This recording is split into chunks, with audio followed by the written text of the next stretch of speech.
So without wasting time चलिए शुरू करते हैं झारखंड और बिहार की एक बहुत ही फेमस डिश लिट्टी चोखा बनाना।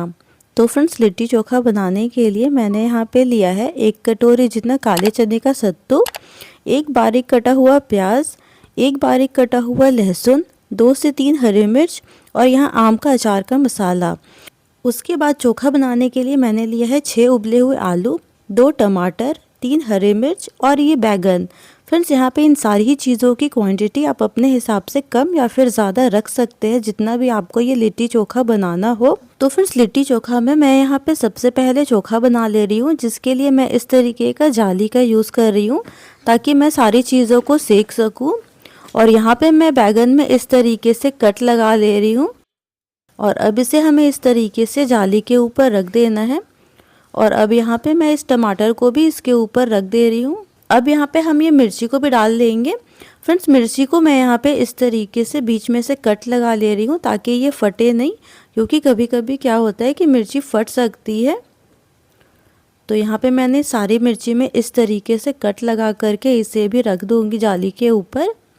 और अब इन सारी चीज़ों को हमें कम से कम 15 से 20 मिनट तक के लिए सेक लेना है। फ्रेंड्स, मैं इन सारी चीज़ों को तो गैस पर सेक रही हूँ क्योंकि मेरे पास जो चूल्हा होता है वो अवेलेबल नहीं है। बट अगर आपके पास वो देसी वाला चूल्हा है तो आप उसमें भी सारी चीज़ों को सेक करके बना सकते हैं। तो फ्रेंड्स, थोड़ी देर के बाद हमारा ये जो टमाटर और बैगन ये सब है, ये सब थोड़ा थोड़ा सेक चुका है। तो इसे हम फ्लिप कर लेंगे और सारे तरफ से सेक लेंगे। और फ्रेंड्स, यहाँ पे ये जो मिर्ची है ये पूरी तरीके से सेक चुका है, तो मैं इसे निकाल करके प्लेट में रख लूँगी। और अब हम बाकी की चीज़ों को भी सेक लेंगे लगभग 10 से 15 मिनट तक के लिए, या फिर जब तक ये सारी चीज़ें अच्छी तरीके से सिक ना जाए और अंदर से पक ना जाए। तो फ्रेंड्स, लगभग 15 से 20 मिनट के बाद यहाँ पे आप देख सकते हैं कि हमारी ये सारी चीज़ें अच्छी तरीके से सिक चुकी है। सारे टमाटर और जो भी मैंने बैगन लिया था वो अच्छे से सिक चुकी है और अंदर से भी पक चुके हैं। तो अब सारी चीज़ों को मैं यहाँ पे इस ठंडे पानी की कटोरी में डाल ले रही हूँ। फ्रेंड्स, मैं इसे यहाँ पे ठंडे पानी में इसलिए डाल रही हूँ क्योंकि अगर आप सारी चीज़ों को ठंडे पानी में डालेंगे तो इसका जो भी छिलका है वो उससे निकालना आसान हो जाता है, इसलिए मैं सारी चीज़ों को ठंडे पानी में डाल ले रही हूँ। तो फ्रेंड्स, थोड़ी देर तक बैगन और टमाटर को ठंडे पानी में रखने की वजह से अब ये ठंडा हो चुका है। तो यहाँ पे मैं इस तरीके से इसका सारा छिलका निकाल लूँगी। और आप देख पा रहे होंगे फ्रेंड्स कि मैं यहाँ पे कितनी आसानी से इन सब का छिलका निकाल पा रही हूँ, क्योंकि मैंने इसे ठंडे पानी में रखा था। अगर मैं इसे ठंडे पानी में नहीं रखती तो शायद मुझे इतना आसान नहीं होता इसका छिलका निकाल पाना। तो इसीलिए मैंने इसे ठंडे पानी में रखा था। और अब सेम तरीके से हम टमाटर को भी छील लेंगे। तो यहाँ पे मैंने बैगन और टमाटर को छील लिया है और अब यहाँ पे मैं ये उबले हुए आलू ले रही हूँ। तो यहाँ पे मैं सारे आलू को इस तरीके से तोड़ते हुए डाल रही हूँ। फ्रेंड्स, आप यहाँ पे आलू और बैगन और टमाटर तीनों की क्वांटिटी अपने हिसाब से रख सकते हैं, जितना भी आपको बैगन, टमाटर या फिर आलू का इस्तेमाल करना हो चोखा बनाने के लिए।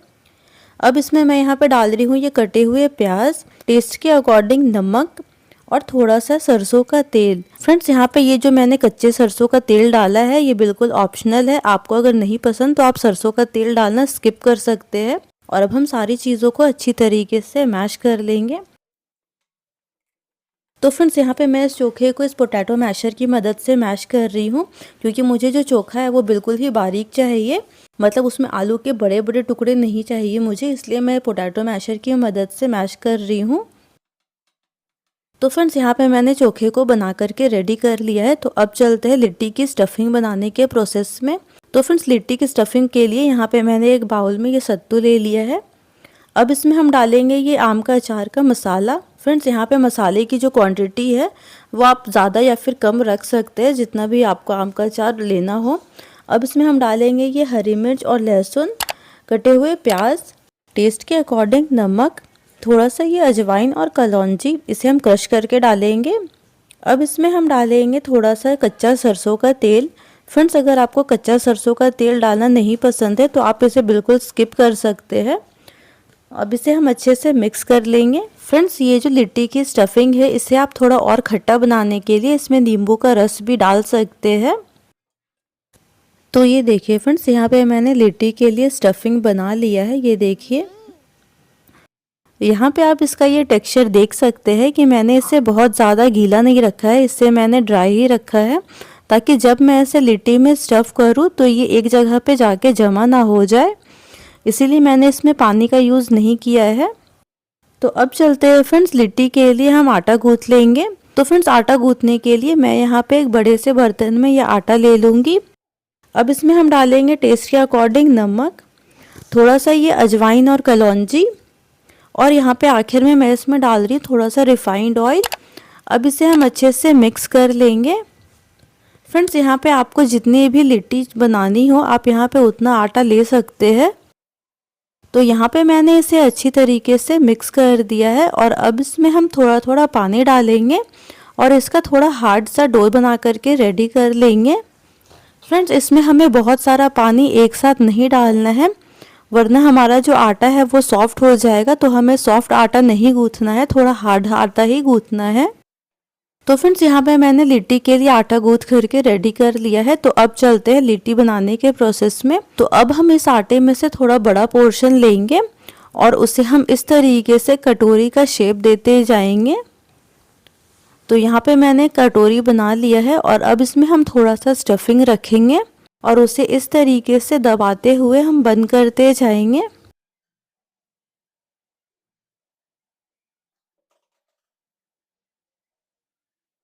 तो लिट्टी को बंद कर लेने के बाद जो भी यहाँ पे एक्स्ट्रा पोर्शन बच रहा था उसे मैंने तोड़ के हटा लिया है। तो फ्रेंड्स, यहाँ पे मैंने एक लिट्टी बना करके रेडी कर लिया है और अब इसी तरीके से हम अपने बाकी की लिट्टी को भी बना लेंगे।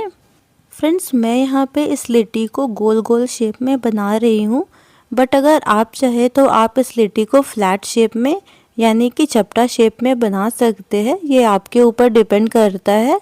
और फ्रेंड्स, अगर आपको मेरी रेसिपी अभी तक पसंद आई है तो प्लीज़ इस रेसिपी को लाइक और शेयर करें, और अगर आप चैनल पे नए हैं तो चैनल को सब्सक्राइब करना बिल्कुल भी ना भूलें।